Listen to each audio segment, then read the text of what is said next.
So sings my soul. Praise my God of love and life. So sings my soul. The joy. Good morning, everyone. You know, we started out on that note of how important it is to be positive with Jennifer's first song about yes, and the fact that it has been a tradition of New Thought and Science of Mind for teachers to always insist that God always says yes. And what it seems to me to be is the idea that when we are using the law responds to how we use it. So if we say yes, it says yes, but if we say no, it says no, but it is saying what we're saying, reflecting what we're actually owning up responsibly for. So my talk this morning is going to be on be ready for your positive progress. Because it seems like whatever it is that you say about life reflects back into your life, and vice versa.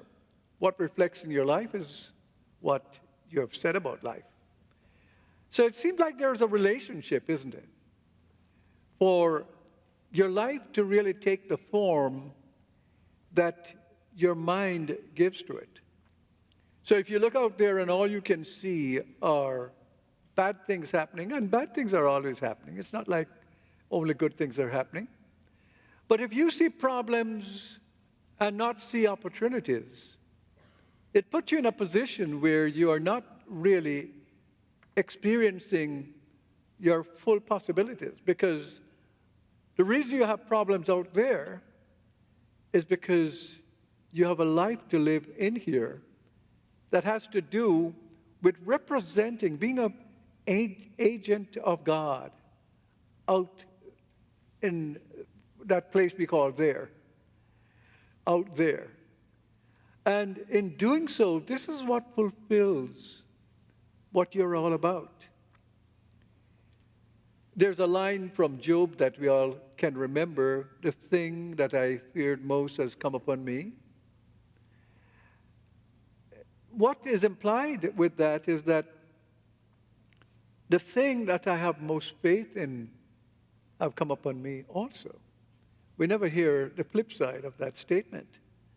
But if what you fear can come upon you, then does it not make sense that what you have faith in, what you have belief in, can also come upon you? And that's what the yes is for in Jennifer's song.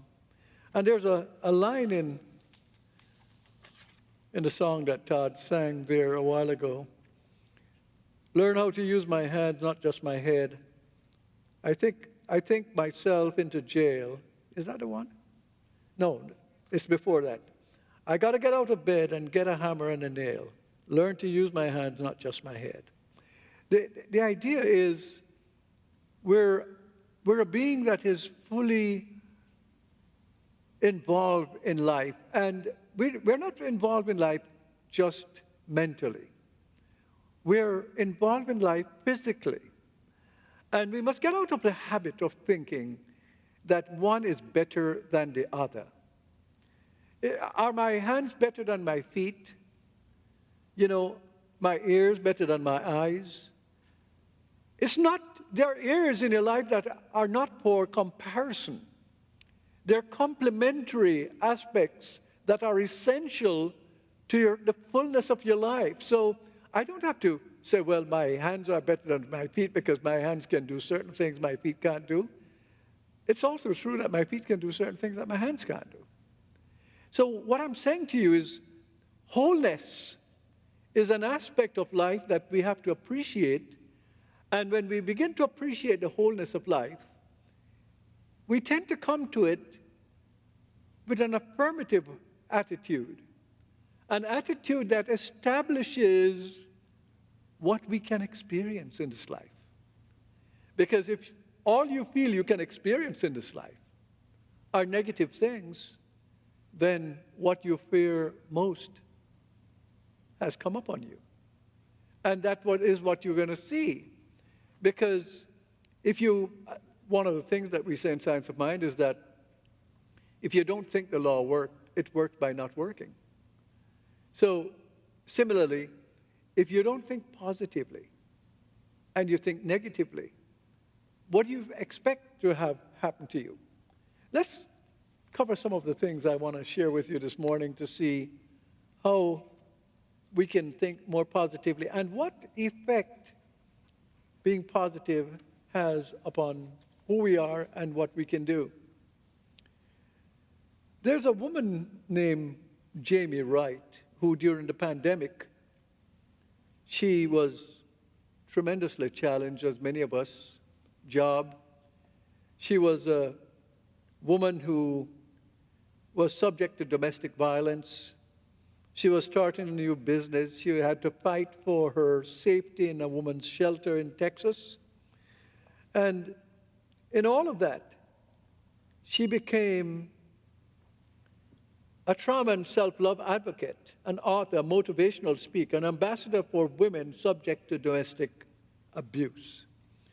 And her story is told successfully on BBC News, CBS, 60 Minutes, and more. And one of the things that she says about herself is that it is not that I always known who I would be. It was just very clear to me who I wouldn't be. And sometimes we come from that side of things. I'm not going to be this victimized person. She never thought herself as a victim, even though she was victimized. You see, you can be victimized without thinking yourself a victim. You don't want to cast yourself in the role. Many of the people who became slaves in America never really considered themselves slaves, even though they were in slavery. They were fighting all the time to be free. And in relationship, we have some of that occurs too. You're in a relationship where somebody thinks that it is their task to dominate and put you down. That's not really a relationship. That is something, a situation you shouldn't be in unless you can really solve it and resolve it. That's not positive. It's not helping you to grow and to be more of who you are. Relationship is a sustaining coming together of two or more people, depending on what kind of relationship it is, of course. And in this case, they're there to mutually help each other, not to tear each other down and to be something different. Jamie says that as a survivor of domestic violence, I shared my story of triumph in a way that inspires others.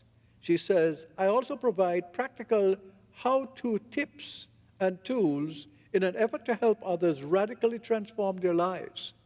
So she took what was pretty negative and she found a way to flip it around and make it positive in terms of learning from it, getting wisdom, and finding a way to make that not only useful to others, where it sustained her in terms of the way she lived, and it helped other people.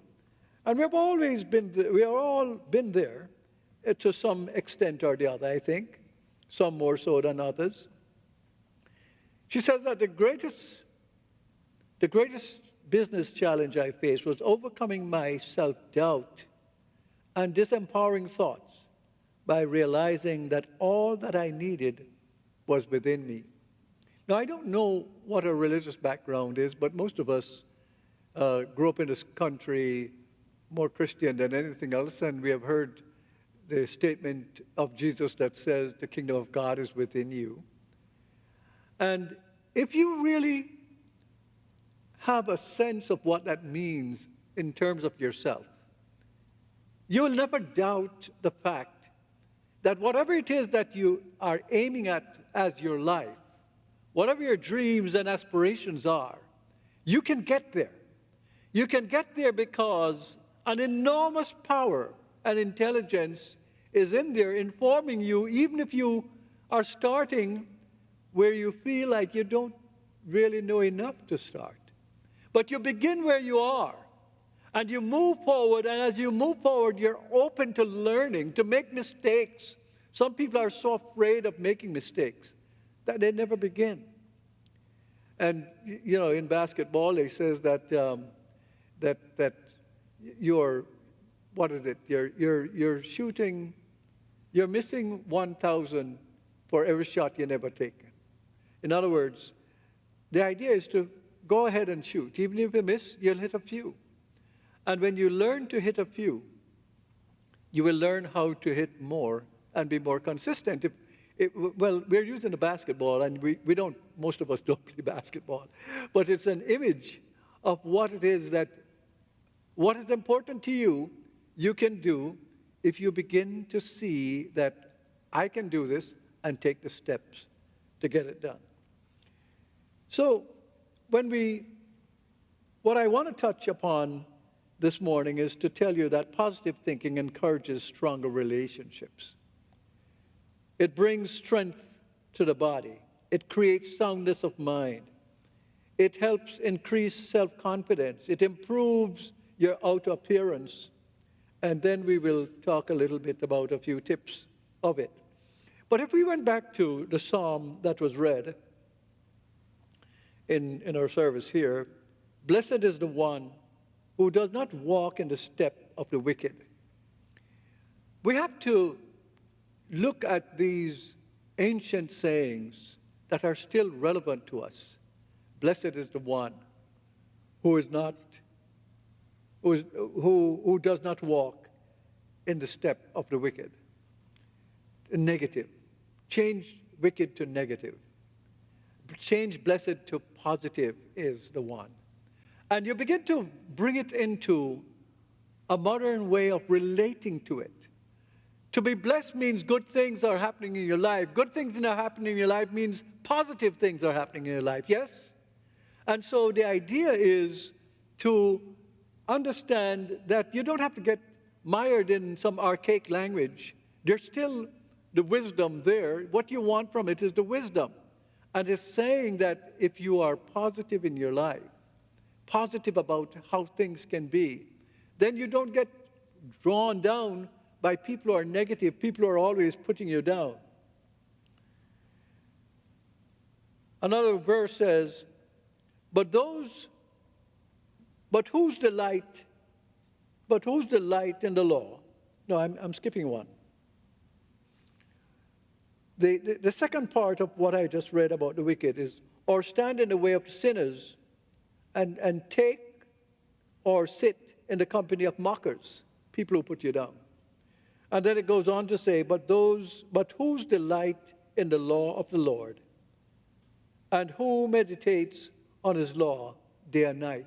That's where you want to be. So it's talking about consciousness. It's talking about how you make your consciousness become one in sync with goodness.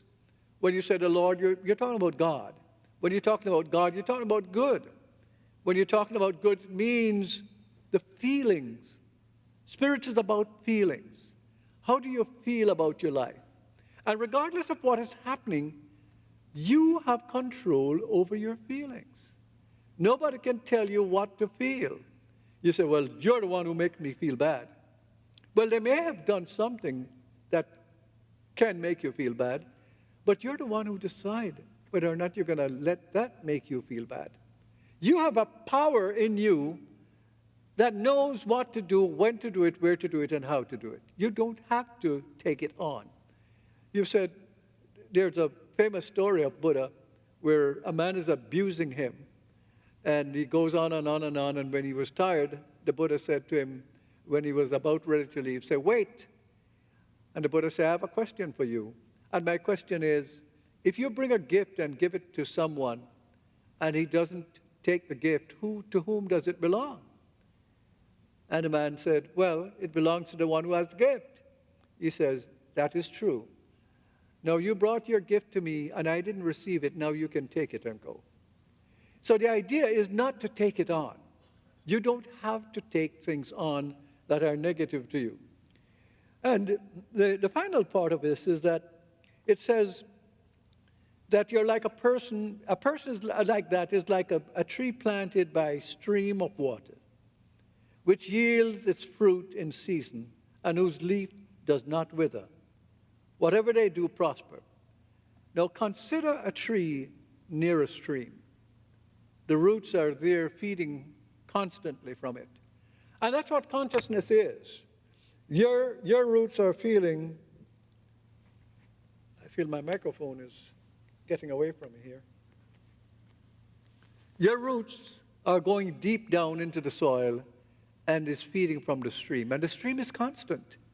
And God's stream is constant in terms of goodness for you if you will feed from it, if you will let the roots of your thoughts and belief go deep within it and feed from it. So you can see how positive that can be for any one of us who need to get over bad conditions.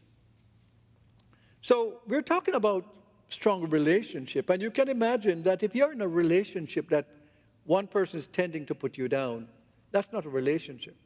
A relationship is complementary, where one is complementing the other. And so it's going to be a happy relationship if you're not competing as to who is doing what and what is doing. Sit down and reason together and decide how you want to do this. I guess Cecile and I are married so long that we don't even sit down and reason with each other because, we kind of know what to do, when to do it, and how to do it. And the idea is to find a way to complement the person in the relationship in whatever way. You must not just be in the head, you also must be in the deed. The second thing I want to talk to you about is positive thinking brings strength to the body. We may not know it, but stress is coming up on us every day. There's a verse I'm trying to remember where Samson is shared by Delilah, and she wakes him up and says, "The Philistine is up on thee," and he gets up thinking he's strong, and he's weak, and he gets captured. Well, stress is like that. Stress is coming up on us all day. It's part of living. You can't avoid stress, but you can control it. And if you make stress get out of hand, it affects your health. And if it affects your health, then you're subject to having diseases that you otherwise wouldn't have. So when we talk about the idea of controlling stress by controlling positive thoughts about things, if you are fretful about, gee, am I going to get the virus? You shouldn't be fretful. You should be taking the precautions you need to take. That's not the same as fretful. But if you're fretful, you're like Job. You tend to bring on what you're worried about. And you're worried about it, and it affects the way the cells and tissues within your body work positively for you. So you can see that negative thinking increases your stress level and lowers your immune system. You're not capable of fighting off whatever it is, and there's always going to be something. Life is not without something. You can't take out an insurance policy by saying, okay, I'm going to do this prayer and nothing else is ever going to happen to me in life. It doesn't work that way. Every moment of your life, your body is geared to deal with the challenges that will come, and the challenges will come. But when your mind is in harmony with that, when your faith and your belief are in harmony with the good, then the cells within you are working more effectively. And when they work more effectively, they're able to ward off the challenges that they get. And so we have to neutralize the tendency to be fretful. What are you fretful about? What are you worried about? Because it affects your health. And if you want better health, yes, you have to do the other things, like eating right and exercise, but you also have to think right. It's not just thinking right, but thinking right leads you into all the other things you need to do to be healthy. And how's your life going to be if you're not healthy? Just think about it. What can you really do without your health? Your health is spiritual. Your health is not just physical, it's spiritual too. It's all spiritual, but manifesting in different modalities, in different ways. And all of us need to recognize that. Positive thinking creates soundness of mind. I learned a little insight into breathing that I didn't know before, but I think you'll like this. You can change your consciousness from being fretful and being anxious in about 8 seconds. Would you care to try something like that? Anybody would? Okay, just the two of you? Okay. All right, here's what we're going to do. I'll tell you what we're going to do, then we're going to try it. And I'm going to suggest that you try it all the time when you feel that, gee, I'm a little anxious. You're going into an interview, you're going for a job, you're going to get a big contract, whatever it is, here's what you do. You breathe in for 4 counts. 1, 2, 3, 4. You hold it for 4 counts. 1, 2, 3, 4. And you let it go for 4 counts. How hard is that? You want to try it? In. Hold. Out. And you will be surprised to see the change it makes in your consciousness. And it's so simple. You don't have to know any theology because the body has its own theology. And the breath is one of the transformative things that you have. And by simply doing that, it shifts the consciousness in a meditation that is very effective for 12 seconds. You can do that? Yes. I want to get some report from you in how you're doing it. Now, so anxiety is always around us, and because it's all around us, we need our affirmations. That's why we need affirmations. If you feel like anxiety is coming on, besides doing what I just showed you how to do, come up with an affirmation. I know the power of God is within me, and I'm calm, and I'm relaxed, and I'm not anxious, I'm excited. Did you hear that word? I'm not anxious, I'm what? Excited. If you shift the word anxiety into excitement, you'd be surprised to see how positively you begin to feel. I'm excited about this. I'm not anxious. Oh, so you're ready to give a speech, and you're not somebody who likes to give speech? Well, I don't know what to do. I mean, some of us started there, like me, you know. You're shy. I can't tell Cecile that. She always thinks I'm never shy. I'm very shy. And you don't want to give a speech because you're shy. But you have to do these things and say, well, something in me knows what to do, when to do it, where to do it, and how to do it. And then people start thinking, oh, you're never shy. You're always this way. No, you aren't always. Not all of us. Some people are that way. I don't think myself as having been that way. But it shows that if I can learn to do it, you can learn to do it too. Yes? Yes, of course it does. So Jesus said, watch and pray so that you may not fall into temptation. Watch and pray. What does that mean? It means be aware of your consciousness so that you don't allow it to be invaded by the enemies outside. What are the enemies? The negative thinking. That, no, you're not good enough. Remember when you failed that time? No. When I failed that time, that's fine. I've learned from it. I'm no longer failing. I'm letting that go. You see, you must be ready to watch and pray. In other words, watch the negative thoughts that are coming into your mind. And if you don't watch them, then they'll break you down. Because the power, when you turn on the faucet, is the same power you need to turn it off. And the faucet in this case is the flow of good into your life, which God is forever giving you. But if you turn it off, God doesn't say you can't do that. Remember earlier on, when I was explaining that even though many of you thought teachers say God never says no, well, God never says yes or no. God is forever giving us what we need. But we don't have to accept it.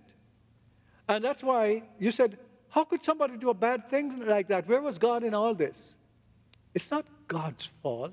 It would be God's fault if God decided what everybody is to do. But God doesn't decide what you're going to do. God gives you the option, gives you the freedom. That's what freedom is. Freedom is not taken away just because you decide to throw yourself off the multi-story building. You say, well, God will bear me up. I know the scripture reads some of that. But we must not take everything literal. We must take things symbolically. And we must ask ourselves, when am I throwing myself off something? And just as it might have said in Jesus, the tempter is saying to Jesus, throw yourself off because, the angels will bear you up. And even Jesus said, no, don't tempt the Lord our God. And the idea of not tempting the Lord our God is not about proving that there is that power in you. It's about accepting it is in you, not just for proving, but for you to demonstrate the life you want to live. This life is powerful in you.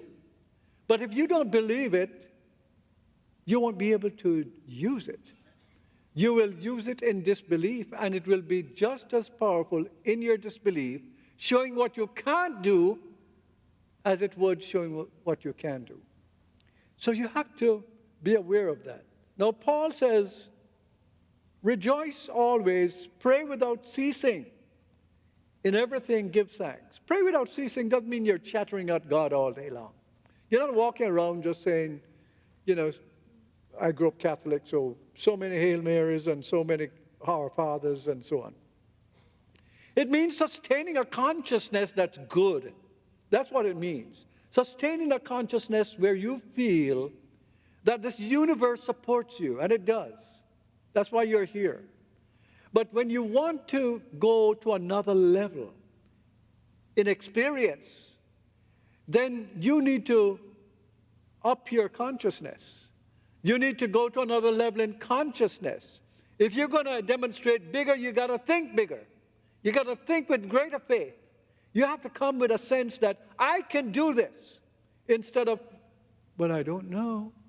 I don't know. You might start from I don't know, but switch to but something in me knows. And what is that something? That something is the intelligence of spirit and the power of spirit that is able, willing to help to do what it is that needs to be accomplished. Let's talk a little bit about positive thinking, increase self-confidence. Well, what can you do without self-confidence? Think about that. Anything you want to make an impression in will take self-confidence. And all of you have self-confidence. You have self-confidence when you feel at home doing whatever it is that you feel you're an expert in. And you feel that you're not being judged by anybody. But the moment you feel that you might be judged by people, oh my goodness, I don't know. So what do you need to do? You need to go home to that place within yourself that is confident. And even if you make mistakes, it's okay. The big problem with us is that we seem to think that making a mistake is going to make the world collapse and we'll just simply fall into a hole because, gee, I made a mistake. No. Mistakes are part of life. And people who don't want to make mistakes never do anything new. Never do anything expansive because they are walking into the straight and narrow path of limitation. And just because you have done a job 20 years, which is the same job, it's like having 1 year for 20 years. What you need to do is to expand. I'm not literally speaking about a job. I'm talking about some kind of work, where you don't expand. You never cook a different meal from the meal that you've always cooked. You never go to a different place from the places you've always gone to. These are things that are expansive. And we must understand that if you're going to have self-confidence, you have to take risk. You have to step out of your comfort zone. You have to be able to meet people and say, hi, I'm so-and-so, instead of being shy and say, well, I don't know. I'm not suggesting that with people who call you on a telephone. Don't answer those calls. People you don't know, don't answer those calls. They want to get into your pocket, into your purse, to rob you. Yes, I am willing to accept that that's how I think of all these calls that come in. I've had enough of them to know that. Don't answer them. Answer the calls that are legitimate. Go out and meet people that are legitimate. Don't spend your time with crooks and people who pull you down. You really don't want to do that. The fifth thing I want to talk about is positive thinking improves your outer appearance. We can all get pretty careless sometimes with how we appear, especially in this day and age where everything seems to be fine. You really don't even know what to wear to anything anymore because everybody wears everything to everything. But there's a certain level at which it is really good to groom yourself and feel like, I'm looking fine. You go in front of the mirror and say, mirror, mirror on the wall, who is the nearly fairest of them all? Something like that. You don't have to be the fairest, but you need to be the nearly fairest. You need to be looking as good as you can go. Why not? What's wrong with it? That good looks that you have keeps changing all the time. So when you have it, and right now you still have it because you're the youngest you'll ever be for the rest of your life. Yes? So don't go worrying about, gee, when I was 16, I was this and that. All right, that was what I was at 16. Now, and don't let people say you look good for this age and that age. Don't let them tell you that. Say, I look good because I look good, period. Forget this business of look good for this age and that age. So you go and you feel good, you look good, and it allows you to feel confident when you look that way. It allows you to act in a certain way that you may not act in if you don't look as well as you choose to look.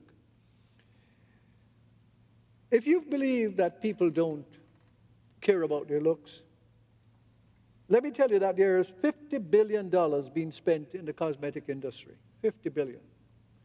And if you were to average out what each American spends, and of course, when we say average, not every American spends this amount, many Americans spend a lot more. It's $313, it's averaged out that we spend on cosmetics a year. No, pardon me, not a year, a month. $313 a month that we spend on cosmetics. So people want to look good, and there's nothing wrong with looking good, but when you get the whole package together, you're confident, you're positive, and you're looking good, that's a good thing. Let me leave you with a few tips now. How you think about a problem is more important than the problem itself. So always think positively. That was by Dr. Norman Vincent Peale, the man who wrote the book Positive Thinking. Yeah, he says, how you think about it. Lou Holtz, football coach, he says, things have a way of working themselves out if we just remain positive. Now, it's a lot I have a few by coaches because I think these guys have to put themselves on the line. Mike Ditka says, I don't know anything is unreal if you believe you can do it. If you believe you can do something, that doesn't make it unreal anymore. If you believe you can do it. And you flip that over to Jesus saying, it is done unto you as you believe.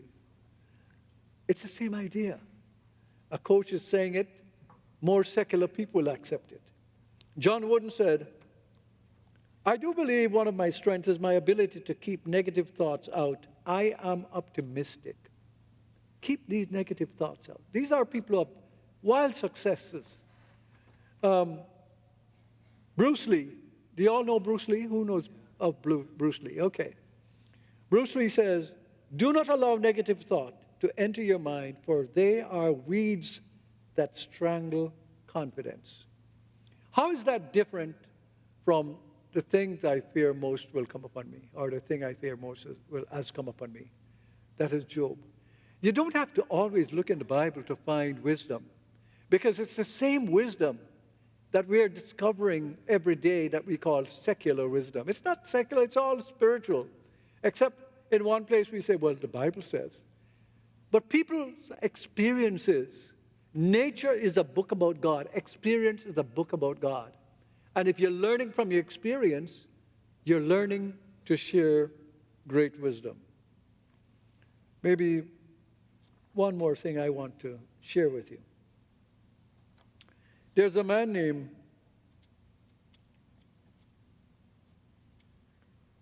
Roy Bennett. He says, don't just learn, experience. Don't just read, absorb. Don't just change, transform.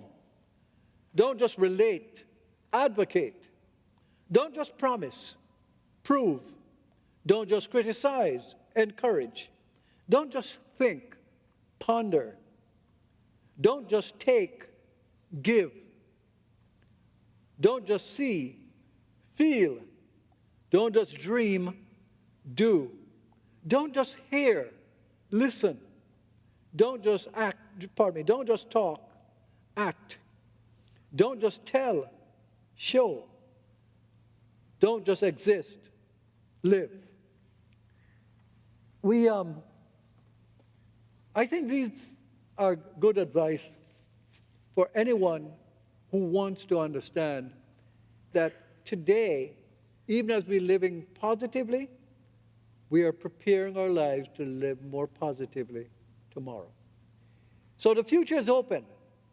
The future is open. Wherever you are right now in your life, you can change whatever you don't like, and you can know that the future is open to accommodate that new you. But to do that, you have to accept a positive way of life that seems to fly in the face of the naysayers and that which is telling you that you can't do something that you need to do. God bless you all.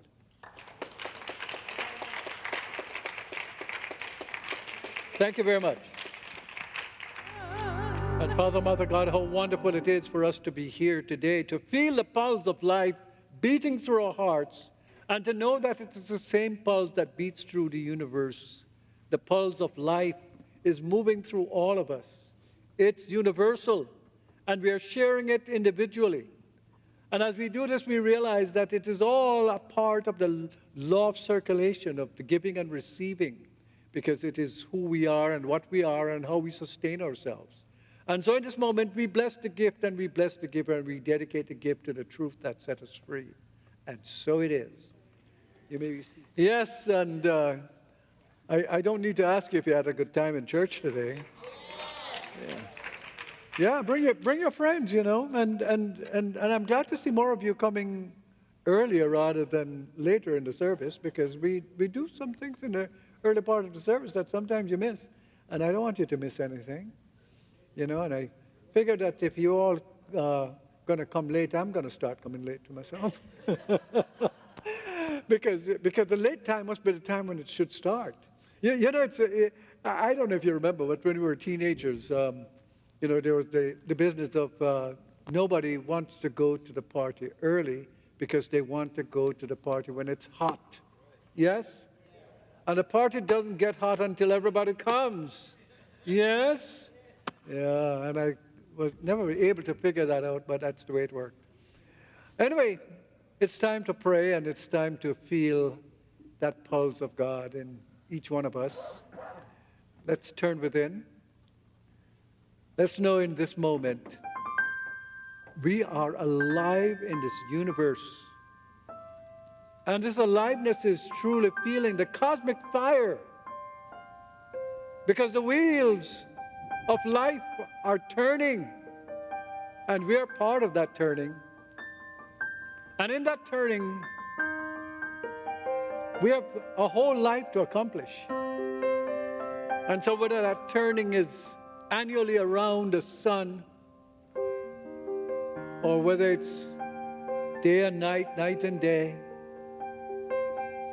or whether it's the change that happens in our life in every single moment, there is that turning. And we're coming to appreciate it in a way where we realize that the consciousness that we set forth and establish, that is positive, that is loving, that is successful, is the very soil in which we're planting the possibilities of our lives to be more than they may appear to be right now. And it's where we feel not only the longing but the excitement that we can create something even better than we have created so far. Whether we call it co-creation with God or we call it creation, we're engaged in the individualization of mind as each person here, even as it is expressing itself as each particle in an atom throughout the universe. What a wonderful thing to be alive in this universe. Alive. We're not fretting about going somewhere or not going somewhere. We're alive now. And we're seeing this as a sacred gift that God has given to us to make this life something special and to leave a legacy for others to experience their lives in the best possible way. I speak my word for everyone here, for your health, for your relationship, for your creativity, for your business, for your income. I speak my word for our country so that there can be a sense of unity and harmony. I speak my word for the recognition of the rights of women, particularly in our country, to have a voice in saying how life should be for them. I speak my word for the war that is occurring right now. And to understand that somewhere there will be reasonable people who can sit down and reason together, and to realize that no one wins in war, but it is in peace that the world has its best chance. I speak my word for realization that this Eden that Adam was urged to cultivate is the earth, and we are those Adams and Eves, and this tiny little planet is doing its best to sustain us, and we are doing our best to destroy it. I speak my word for the recognition that we must turn this around. And I know that in this consciousness, whatever happened in one place of the universe happens in all places in the universe. And so God is not a God of chaos, but a God of order.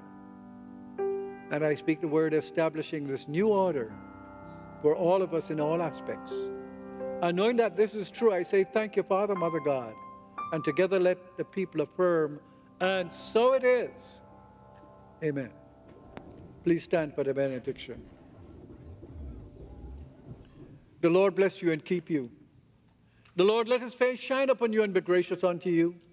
The Lord lift up his countenance upon you and give you peace. The peace that passes all understanding. And so it is.